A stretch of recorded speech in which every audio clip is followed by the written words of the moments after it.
Bonjour, c'est Émilie pour worldgsm.com. Bienvenue dans Buzz Mobile, l'émission qui couvre toute l'actualité de la téléphonie mobile.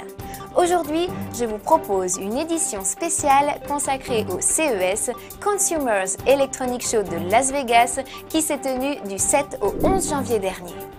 Pour la 11e année consécutive, le CES a été inauguré par la célèbre keynote de Bill Gates, accueillie sous un tonnerre d'applaudissements. Cette cérémonie avait une saveur d'au revoir puisque le fondateur de Microsoft quittera ses fonctions en juillet prochain. Sur un ton plein d'humour, Monsieur Gates nous a offert un court-métrage imaginant ses 4 derniers jours de travail avant de nous présenter sa vision de l'avenir technologique. Concernant la sortie prochaine d'un éventuel téléphone de Microsoft, Monsieur Gates a voulu couper court à toute rumeur, il n'y aura pas de Zune Phone. Place au futur et à l'innovation, pour Oncle Bill, pas de doute, nous entrons dans une nouvelle ère, celle de la reconnaissance. Nos petits mobiles vont désormais nous obéir au doigt, à la voix et à l'œil. Vous avez envie d'en savoir plus ? C'est parti! On commence par Nokia, venu présenter sa tablette Internet tactile, la N810, qui permet de surfer en haut débit et d'afficher du contenu multimédia sur un écran 4,13 pouces avec une résolution WVGA. Côté mobile, le Finlandais a profité de l'occasion pour annoncer la sortie prochaine de 6 à 12 nouveaux produits uniquement pour les États-Unis. Étonnant? Pas vraiment. Si Nokia est le numéro 1 mondial, il ne l'est pas aux États-Unis et compte bien le devenir. Dans sa conquête de l'Amérique, Nokia a sorti le grand jeu en présentant son projet futuriste et écologique, l'EcoSensor Concept, un mobile très design et entièrement tactile, fabriqué avec des matériaux recyclés. Grâce à des capteurs, vous serez averti du taux de pollution de votre environnement, mais également de votre niveau de stress.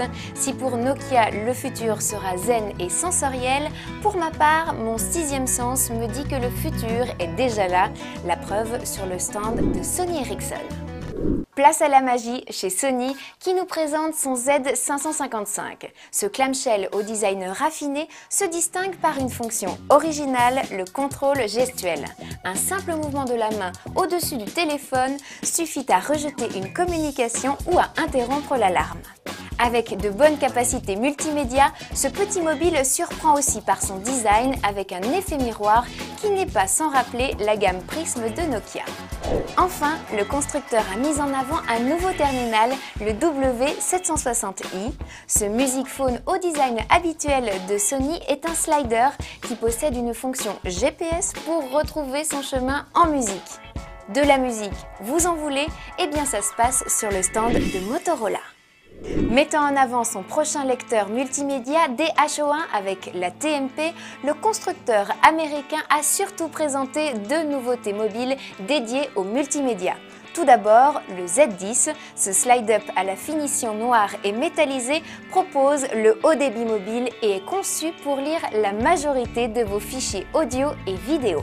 Ensuite, le tant attendu E8. Avec ses 2 Go de mémoire embarquée, son capteur photo de 2 mégapixels, sa connectique jack 3,5 mm et son écran 2 pouces, ce Music Phone surprend surtout par son apparence. La grande innovation de ce modèle est son pavé tactile. Le clavier n'est visible que lorsqu'on active l'appareil, mais surtout, dès qu'on utilise le lecteur musical, les touches de numérotation disparaissent pour laisser place aux commandes audio.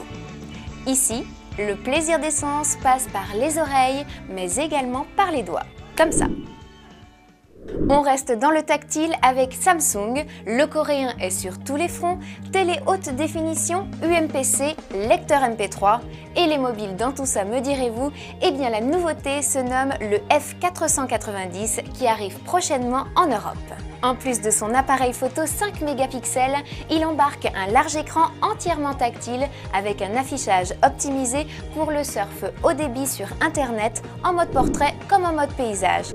Allez, on se dépêche, je vous emmène du côté de chez LG. Si aucune nouveauté pour l'Europe n'apparaît sur le stand, notons que le constructeur vient de remporter 2 prix du CES, récompensant son innovation pour les smartphones Venus et Voyager. Les particularités de ces mobiles, le premier est un slider au design réussi, le second est un smartphone qui ressemble étrangement au N90 de Nokia, mais qui a surtout l'avantage de posséder un écran tactile à retour de force.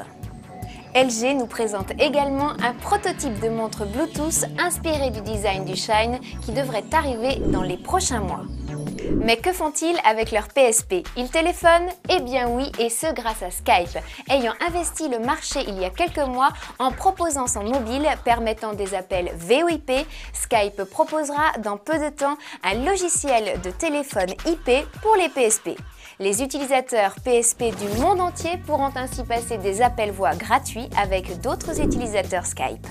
Voilà, le CES a fermé ses portes, mais un autre rendez-vous nous attend. Au mois de février, nous ne manquerons pas de vous faire visiter le 3GSM World Mobile Congress de Barcelone.